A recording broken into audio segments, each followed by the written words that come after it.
PT Garuda Food Putra Putri Jaya Tbk optimis penjualan pada kuartal pertama 2026 akan tumbuh positif.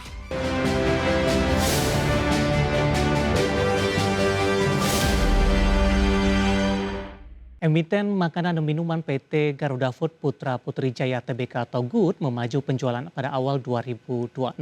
Momentum Ramadan dan Lebaran dinilai menjadi salah satu pendorong utama kinerja penjualan perusahaan pada semester pertama tahun ini. PT Garuda Food Putra Putri Jaya Tbk optimis penjualan pada kuartal pertama 2026 akan tumbuh positif. Momentum Ramadan dan Lebaran dinilai menjadi kontributor utama terhadap peningkatan penjualan pada awal tahun.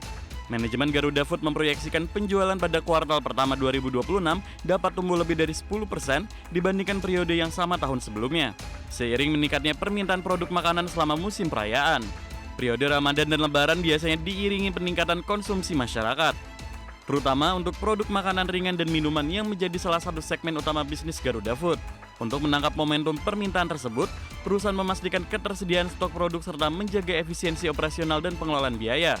Garuda Food juga terus memperkuat jaringan distribusi untuk menjangkau pasar yang lebih luas, termasuk melalui saluran distribusi modern dan pasar tradisional di berbagai wilayah. Sektor makanan dan minuman dinilai masih memiliki permintaan yang relatif stabil, terutama selama periode musim perayaan yang biasanya meningkatkan konsumsi rumah tangga. Dengan momentum Ramadan dan Lebaran, serta persiapan operasional yang lebih matang, Garuda Food optimis dapat mencatatkan pertumbuhan penjualan positif pada kuartal pertama 2026. Berbagai sumber, IDX Channel. Ke informasi emiten pemirsa, di mana emiten perkebunan sawit PT Eagle High Plantation Tbk atau BWPT menargetkan pertumbuhan kinerja usaha 2 digit. Target ini diharapkan dapat dicapai melalui peningkatan produktivitas kebun dan efisiensi operasional perusahaan. PT Eagle High Plantation Tbk menargetkan pertumbuhan kinerja usaha secara 2 digit dalam 1 tahun ke depan.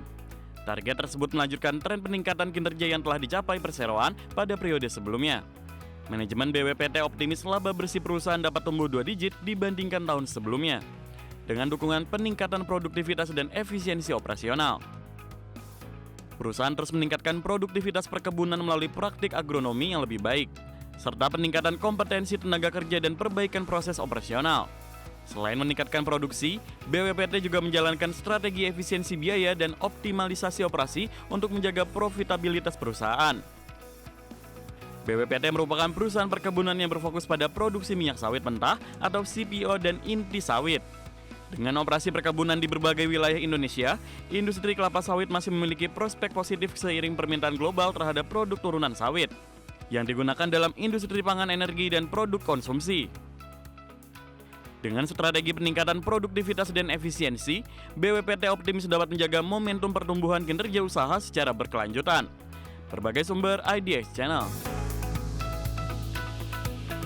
Emiten pelayaran PT Pelayaran Nasional Ekalia Purnamasari Tbk atau LP menargetkan pertumbuhan pendapatan hingga 30% di tahun 2026. Perusahaan membidik pendapatan di kisaran 1,1 triliun hingga 1,3 triliun rupiah di tahun ini. PT Pelayaran Nasional Ekalia Purnamasari Tbk menargetkan pertumbuhan pendapatan hingga 30% pada 2026. Perseroan membidik pendapatan sekitar 1,1 triliun hingga 1,3 triliun rupiah tahun ini. Target tersebut meningkat dibandingkan capaian pendapatan pada 2025 yang berada di kisaran 1 triliun hingga 1,01 triliun rupiah. Pertumbuhan ini diharapkan datang dari peningkatan aktivitas bisnis pelayaran penunjang migas. LP merupakan perusahaan pelayaran yang berfokus pada penyediaan kapal penunjang kegiatan industri minyak dan gas, termasuk layanan offshore, support vessel, dan jasa logistik maritim. Prospek bisnis perusahaan dinilai masih terbuka seiring aktivitas industri migas yang tetap berjalan. Permintaan terhadap kapal penunjang operasi lepas pantai masih menjadi penopang utama kinerja perseroan. Untuk mendukung pertumbuhan bisnis, perusahaan terus memperkuat armada dan menjalankan berbagai proyek pelayaran serta logistik energi di dalam maupun luar negeri. Pertumbuhan aktivitas eksplorasi dan produk energi diperkirakan akan meningkat permintaan jasa pelayaran penunjang migas. Kondisi ini menjadi peluang bagi perusahaan pelayaran nasional untuk meningkatkan kinerja bisnis. Dengan target pertumbuhan pendapatan hingga 30%, LP optimis dapat menjaga momentum pertumbuhan bisnis di tengah dinamika industri pelayaran dan energi. Berbagai sumber, IDX Channel. Emiten pertambangan PT Alam Tri Mineral Indonesia Tbk atau ADMR mencatatkan penurunan laba bersih sebesar 38% di sepanjang tahun 2025. Meski demikian, perseroan masih menunjukkan pertumbuhan pada sisi ekuitas dan aset di tengah peningkatan beban operasional yang cukup signifikan. PT Alam Tri Minerals Indonesia membukukan laba bersih sebesar 271 juta dolar Amerika Serikat sepanjang tahun 2025 atau menyusut dari capaian tahun sebelumnya yang menembus 436 juta dolar. Penurunan ini sejalan dengan pendapatan usaha perseroan yang terkoreksi 15,65% menjadi 972 juta dolar. Kondisi ini juga dipicu oleh membengkaknya beban pokok pendapatan menjadi 577 juta dolar serta kenaikan beban usaha di akhir tahun. Meski secara tahunan menurun, laba bersih ADMR pada kuartal keempat 2025 terpantau naik 5% secara kuartalan. Pertumbuhan tipis ini terjadi di tengah adanya beban satu kali atau one-off senilai 31,4 juta dolar. Beban tersebut berasal dari pembentukan cadangan kerugian kredit ekspektasian atas pinjaman kepada pihak ketiga, yakni PT Persada Sentral Mineral yang seluruhnya dibukukan pada akhir tahun buku 2025. Di sisi neraca, ADMR mencatatkan penguatan posisi keuangan dengan total ekuitas yang meningkat menjadi 1,71 miliar dolar Amerika Serikat.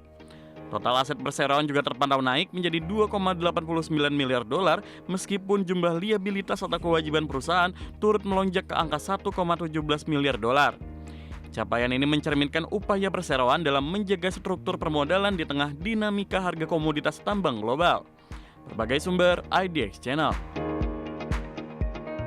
Ketua DPR RI Puan Maharani mengaku belum bisa menanggapi lebih jauh terkait langkah pemerintah yang telah menandatangani Agreement on Reciprocal Trade atau perjanjian dagang dengan Amerika Serikat. Pasalnya, dirinya belum mendapatkan penjelasan lebih jauh dari pemerintah terkait kesepakatan tersebut.